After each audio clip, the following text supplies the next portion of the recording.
CMR ఇప్పుడు మరింత వైభవంగా విశాలంగా మన ఉప్పల్లో గ్రాండ్ రీఓపెనింగ్ 28 మార్చ్. నమస్తే, welcome to Suman TV news. నేను మీ సాయి. ఏపీ ఎన్నికలు దగ్గర పడుతున్నటువంటి సమయంలో ఇప్పటికే సీట్ల సర్దుబాటుకు సంబంధించి ఒక కొలిక్కి రావడంతో కూటమిలో ప్రకటించడం జరిగింది అన్ని పార్టీలు కొన్ని సీట్లను. అయితే ఈ ప్రకటించినటువంటి సీట్లలో కూడా ఇప్పుడు మార్పులు జరగబోతున్నాయా?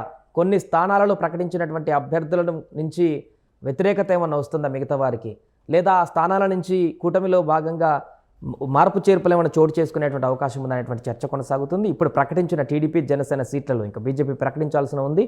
ఇవన్నీ కూడా మారేటువంటి అవకాశం కనిపిస్తుంది, ముఖ్యంగా ఉభయ గోదావరి జిల్లాలో అనేటువంటి విషయానికి సంబంధించి మనం మాట్లాడదాం. మనతో పాటు Suman TV news chief editor Keshav గారు ఉన్నారు. సార్ నమస్తే. సార్, ఇప్పుడు ప్రకటించిన సీట్లలో ఏమైనా మార్పు చేర్పులు ఉండేటువంటి అవకాశం ఉందా టీడీపీలో కానీ జనసేనలో కానీ? ఒకవేళ అలాంటి మార్పు చేర్పులు ఏమైనా జరిగితే అది ఆ నియోజకవర్గంలోని ఇబ్బందికరమైనటువంటి పరిస్థితులకు దారితీసే అవకాశం ఉందా? అంటే ఒకటి, గోదావరి జిల్లాలో మొదటి నుంచి కూడా పవన్ కళ్యాణ్ జనసేన పార్టీ చాలా ఎక్కువ ఫోకస్డ్గా పనిచేసింది. అలానే టీడీపీ జనసేనతో సమన్వయం చేసుకునేటువంటి విధానం పైన కూడా ఎక్కువ ఫోకస్ పెట్టింది. బీజేపీ వచ్చిన తర్వాత కొంత పిక్చర్ మారినటువంటి పరిస్థితి ఉంది. ఇప్పుడు లోక్సభ స్థానాల విషయంలో పూర్తి క్లారిటీ ఉంది, బట్ అనౌన్స్మెంట్ తర్వాత కన్ఫ్యూజన్ మొదలైంది. సో ఇది ఒక విచిత్రమైనటువంటి సమస్య కూటమికి సంబంధించి. అలానే కూటమిలో కొంతమంది ఒక రకమైనటువంటి వర్గ రాజకీయాన్ని ప్రోత్సహిస్తున్నారు అనేటువంటి అభిప్రాయం కూడా కలుగుతుంది. ప్రధానంగా ఒకసారి ఎంపీ సీట్ల పరిస్థితి చూద్దాం. రాజమండ్రి ఎంపీ సీటు పురంధేశ్వరిని అనౌన్స్ చేశారు. మార్పు చేర్పు ఉండే అవకాశాలు చాలా తక్కువగా ఉన్నాయి కాబట్టి మ్యాక్సిమం పురంధేశ్వరి పోటీ చేస్తారు. అక్కడి నుంచి సోము వీర్రాజు టికెట్ ఆశించారు, కానీ ఆయనకి కేంద్రం నిరాకరించినటువంటి పరిస్థితి. అందరూ కేంద్రానికి వస్తే కాదు, ఎంపీలుగా కాదు, అసెంబ్లీలకు పోటీ చేయండి అని డైరెక్షన్ ఇచ్చినటువంటి పరిస్థితి. అటువైపు కాకినాడ సీటుకి సంబంధించి ఒక క్లారిటీ ఉంది. కాకినాడ సీటు విషయంలో ఏంటంటే జనసేన పార్టీకి కేటాయించారు. ఉదయ్ శ్రీనివాస్ అనేటువంటి ప్రతిపాదన ఆల్రెడీ అధికారికంగా చెప్పారు. బట్ ఇప్పుడు మారుతున్నటువంటి ఈక్వేషన్స్ పరంగా ఇంకొక అభ్యర్థి సానా సతీష్ అనేటువంటి చర్చ కూడా నడుస్తుంది. 1-2 రోజుల్లో దాని మీద క్లారిటీ వస్తుంది. ఇక Amalapuram reserved seat already Telugu Desam party గంటి హరీష్ని అనౌన్స్ చేసేసింది. అక్కడ మ్యాటర్ క్లోజ్ అయింది. నరసాపురం దగ్గర సమస్య వచ్చింది. నరసాపురం సీట్ ఏంటంటే రఘురామకృష్ణరాజు సిట్టింగ్ ఎంపీ, పైగా జగన్మోహన్ రెడ్డి మీద గత 4 ఏళ్లుగా పోరాటం చేస్తున్నటువంటి వ్యక్తి. అనేక సందర్భాల్లో కేంద్రానికి నివేదికలు ఇవ్వడం కానీ, చివరికి అల్లూరి సీతారామరాజు విగ్రహం పెట్టేటువంటి కార్యక్రమం వరకు ఆయన చేసినటువంటి అనేక యాక్టివిటీస్ ఇరుకును పెట్టినాయి జగన్మోహన్ రెడ్డిని. ఇది వాస్తవం. సో ఈ నేపథ్యంలో ఏంటంటే రఘురామకృష్ణరాజు ఖచ్చితంగా అక్కడ ఆయన ఒక మాట చెప్పాడు, ఏ పార్టీ అయినా కానీ అభ్యర్థి నేనే అని చెప్పాడు. ఇప్పుడు ఆయన లేకుండా పోయాడు, పార్టీ సంగతి పక్కన పెడితే. సో ఇది ఒక చర్చనీయాంశంగా మారింది. అలానే ఏలూరు సీటుకి సంబంధించి జగన్మోహన్ రెడ్డి ఒక గేమ్ ప్లాన్, అంటే బీసీలకు ఈసారి సీట్ ఇవ్వాలనేటువంటి ప్రతిపాదన చేసి ఆయన బీసీ అభ్యర్థిని ప్రకటించారు. దాంతో తెలుగుదేశం పార్టీ కూడా అనివార్యంగా బీసీ అభ్యర్థిని ప్రిఫర్ చేయాల్సి వచ్చింది. అంతకు ముందర అది పొత్తులో భాగంగా బీజేపీకి వెళ్తుందని తపన చౌదరి అక్కడ బీజేపీ అభ్యర్థిగా చాలా వర్క్ చేశారు. లాస్ట్ టైం ఒక 1.5-2 ఏళ్ల నుంచి అయితే తనే అక్కడి నుంచి పోటీ చేస్తున్నాననేటువంటి ప్రచారం కూడా ఆయన చేసుకున్నటువంటి పరిస్థితి ఉంది. సో ఈ నేపథ్యంలో ఇప్పుడు ఫైనల్ అయినటువంటి విధానం పైన ఆల్రెడీ స్థానికంగా ఉన్నటువంటి అసెంబ్లీ అభ్యర్థులు తీవ్ర వ్యతిరేకత వ్యక్తం చేస్తున్నారనేటువంటి అభిప్రాయం వస్తుంది. మొదటిది ఏంటంటే అసెంబ్లీ సీటు మార్పు విషయంలో సోము వీర్రాజుని అకామిడేట్ చేసేటువంటి మిషతో అనపర్తి సీటు మార్చాలి. తెలుగుదేశం ఆల్రెడీ అనౌన్స్ చేసింది క్యాండిడేట్ని. అలానే రాజమండ్రి అర్బన్ సీటు మార్చాలి, ఆల్రెడీ తెలుగుదేశం క్యాండిడేట్ అనౌన్స్ చేయ, పైగా సిట్టింగ్ స్థానం అది. సో ఇక్కడ ఒక చిచ్చు రేపినటువంటి పరిస్థితి ఉంది, ఒక అభ్యర్థికి టికెట్ ఇవ్వాలి అనేటువంటి ప్రతిపాదనతో. మరొకటి అటువైపు చూస్తే కనుక నరసాపురంలో ఉన్నటువంటి అభ్యర్థుల్లో చాలామందిలో ఒక రకమైనటువంటి ఆందోళన ఉంది. ప్రధానంగా ఎంపీ అభ్యర్థి వీక్ క్యాండిడేట్ శ్రీనివాస్ వర్మకి బీజేపీ అనౌన్స్ చేసిన టికెట్. సో ఆయన ప్రభావం చాలా తక్కువ, కేవలం పార్టీ గుర్తుతో మాత్రమే అక్కడ గెలిచేదానికి అవకాశం. అంటే గెలిచేదానికి పార్టీ గుర్తుతో ఒక 25%, 30% ఓట్లు వస్తే అభ్యర్థి ప్రభావంతో ఇంకొక 25%, 30% యాడ్ అయ్యేటువంటి పరిస్థితి ఉంటేనే గెలుపు అనేది సాధ్యమవుతుంది అనేది ఎక్కడైనా ఏ ఈక్వేషన్లో అయినా కానీ కనిపించే అంశం. కానీ ఇక్కడ పార్టీకి సేవ చేసినటువంటి వాళ్ళకి న్యాయం చేయాలనేటువంటి సాగుతో ఓడిపోయేటువంటి అభ్యర్థులు పెడుతున్నారనేటువంటి ఆవేదన నరసాపురం లోక్సభ స్థానం పరిధిలో ఉన్నటువంటి ఎమ్మెల్యే అభ్యర్థుల్లో చాలామందిలో గుబులు రేపుతోంది. ప్రధానంగా జనసేన పార్టీ ఇక్కడ 3 స్థానాల్లో పోటీ చేస్తుంది. నరసాపురం, భీమవరం, ఇటువైపు 3 కాదు 4 స్థానాల్లో పోటీ చేస్తున్నటువంటి పరిస్థితి ఉంది అక్కడ. సో ఈ ఈక్వేషన్స్ చూసినప్పుడు చాలా ఇబ్బందికరమైన పరిస్థితి ఉందని కూటమిలోనే మల్లగొల్లాలు పడుతున్నటువంటి వాతావరణం ఉంది. అలానే ఇక్కడ ఏలూరు ఎంపీ క్యాండిడేట్ విషయంలో కూడా స్థానికత అనేది ప్రధానమైనటువంటి అంశంగా మారుతుంది. ఇవన్నీ కూడా అవతల పక్షానికి అడ్వాంటేజ్ అయ్యే అవకాశం ఉంది అనేటువంటి విషయాన్ని అంతర్గతంగా జరిగినటువంటి చర్చలో బీజేపీ పదాధికారుల సమావేశంలో కూడా రెండుగా చీలిపోయినటువంటి పరిస్థితి. పాత బీజేపీ, కొత్త బీజేపీ. అసలు బీజేపీకి అడ్రస్ లేదు ఏపీలో. పొత్తుల పరంగా ఏదో సర్దుకొని ముందుకెళ్ళేటువంటి ప్రయత్నం చేయాల్సింది పోయి వీళ్ళ మీద వాళ్ళు, వాళ్ళ మీద వీళ్ళు ఎత్తుగడలు వేసుకుని పోతున్నటువంటి పరిస్థితి ఉంది. కాబట్టి గెలిచే వాటిని కూడా చేతులారా ఓడించేటువంటి ప్రయత్నాలు జరుగుతున్నాయి. అసలు ఒక వర్గం పూర్తిగా కూటమికి వ్యతిరేకంగా, కూటమి విచ్ఛిన్నానికి ప్రయత్నాలు చేస్తుంది అనేటువంటి విమర్శలు కూడా చాలా బలంగా వినిపిస్తున్నాయి. కాబట్టి అభ్యర్థుల మార్పు అనేటువంటి అంశం మీద, ఎందుకంటే ఇవాళ నుంచి చంద్రబాబు నాయుడు గారు క్యాంపెయిన్ స్టార్ట్ చేస్తారు. ఆల్రెడీ జగన్మోహన్ రెడ్డి గారి క్యాంపెయిన్ ప్లానింగ్ అయిపోయింది. ఇడుపులపై నుంచి మరికొద్ది గంటల్లో ఆయన యాత్ర మొదలవుతుంది. బస్సు యాత్ర, మేమంతా సిద్ధం యాత్ర ఆయన రెడీ చేస్తున్నారు. చంద్రబాబు నాయుడు గారి సభలు మొదలైపోతున్నాయి ప్రజాగళం పేరుతో. సో ఈ రెండు ఒకవైపు నుంచి జరుగుతున్నాయి. జనసేన పార్టీ 30వ తారీఖు నుంచి షెడ్యూల్ పెట్టుకుంది. బీజేపీలో క్లారిటీ లేదు, అసెంబ్లీ అభ్యర్థులు ప్రకటించలేదు. ఎంపీ అభ్యర్థుల విషయంలో మళ్ళీ ఒక రకమైన అయోమయం సృష్టించేటువంటి ప్రయత్నం చేస్తుంది. కీలకమైనటువంటి నరసాపురం సీటు విషయంలో కనుక ఇలాంటి అజాగ్రత్త పాటిస్తే గోదావరి జిల్లాల్లో క్లీన్ స్వీప్ అనే నినాదంతో వచ్చారు మొదటి నుంచి. సో ఈ ఈక్వేషన్స్ ఖచ్చితంగా చేటు చేస్తాయి అనేటువంటి అభిప్రాయం ఉంది. దాన్ని ఏ విధంగా మార్చాలనేటువంటి విషయంపైనే తర్జన భర్జనలు పడుతున్నారు. కాకినాడ సీటు విషయంలో కూడా జనసేన పార్టీ ఎందుకు ప్రత్యామ్నాయం ఆలోచిస్తుందంటే, ఆర్థికంగా బలమైనటువంటి ప్రత్యర్థిగా నిలబడినప్పుడు మాత్రమే ఆ ప్రాంతంలో, ఎందుకంటే ద్వారంపూడి చంద్రశేఖర్ రెడ్డి ఆల్రెడీ పిఠాపురం మీద ఒక ఈక్వేషన్ నడుస్తుంది.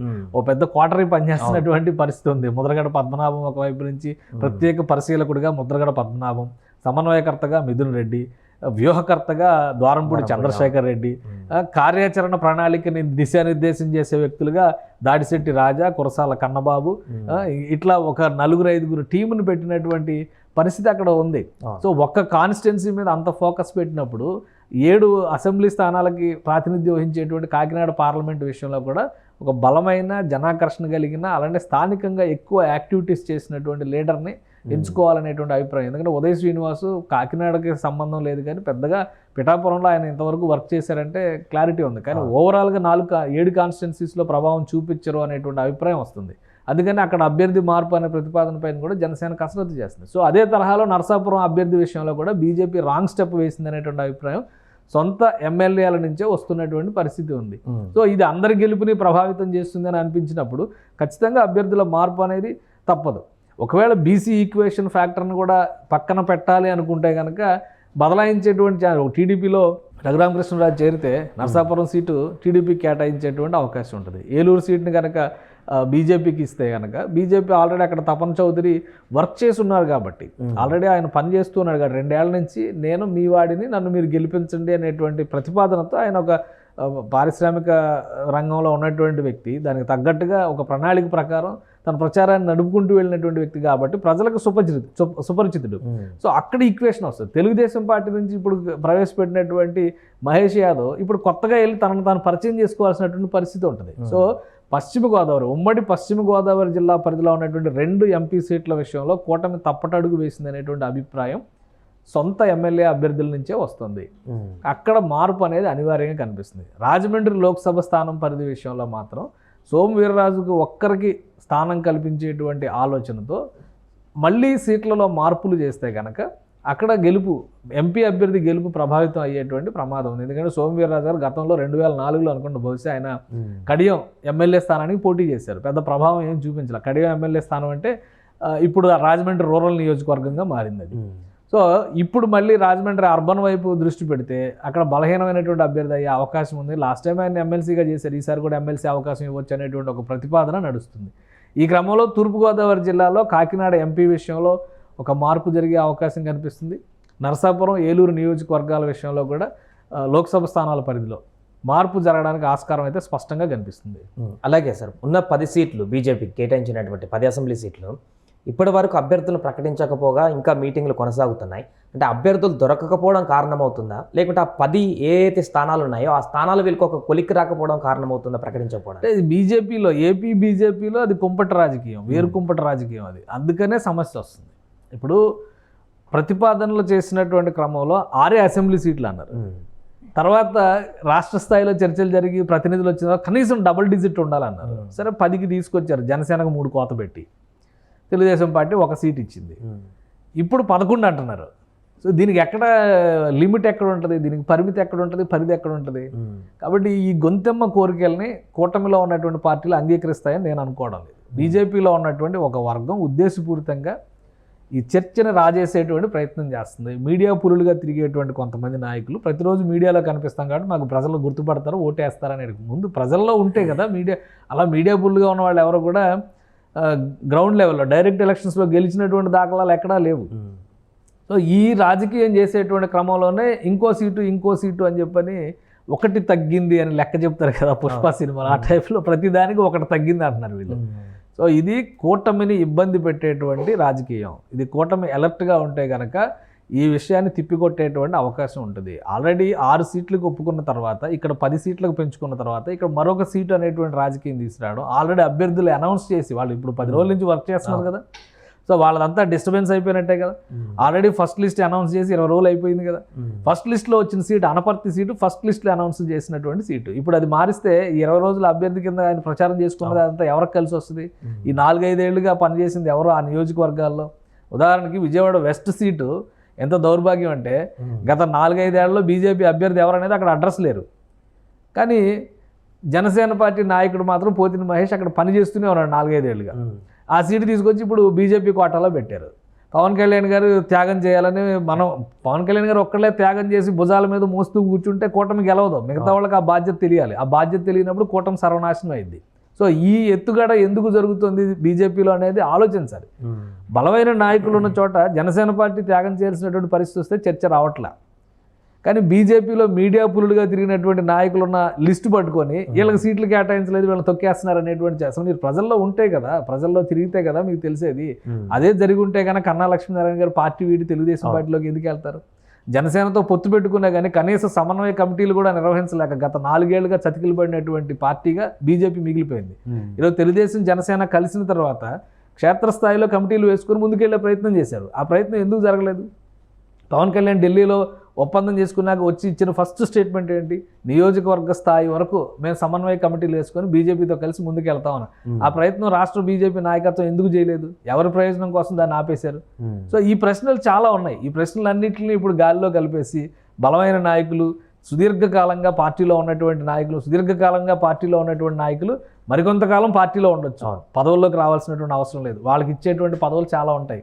కాబట్టి ఆ సుదీర్ఘకాలం పార్టీ విధేయత అనే ఒకే ఒక అంశాన్ని అడ్డం పెట్టుకొని గెలుపు అంశాలను ప్రభావితం చేస్తున్నటువంటి తీరు బీజేపీలో ఒక వర్గం చాలా బలంగా చేస్తుంది. ఈ విషయంలో కనుక కూటమి అప్రమత్తంగా ఉండకపోతే భారీ మూల్యం చెల్లించుకునేటువంటి అవకాశం ఉంటుంది. రైట్. సో మొత్తానికి ఇది ఏపీ ఎన్నికలు దగ్గర పడుతున్నప్పటికీ కూడా కూటమికి సంబంధించినటువంటి కొన్ని సర్దుబాటు విషయంలో ఇబ్బందికరమైనటువంటి పరిస్థితులు కనిపిస్తున్నాయి. ముఖ్యంగా నర్సాపురం కానీ ఏలూరు పార్లమెంట్ సెగ్మెంట్లో మార్పు చేర్పులకు సంబంధించి వస్తున్నటువంటి డిమాండ్ల మేరకు కూటమి నేతలు ఏమైనా మార్పు చేర్పులు చేస్తారా, లేకుంటే ఇప్పుడు ప్రకటించినటువంటి అభ్యర్థులతోనే ముందుకు వెళ్తారనేది చూడాలి.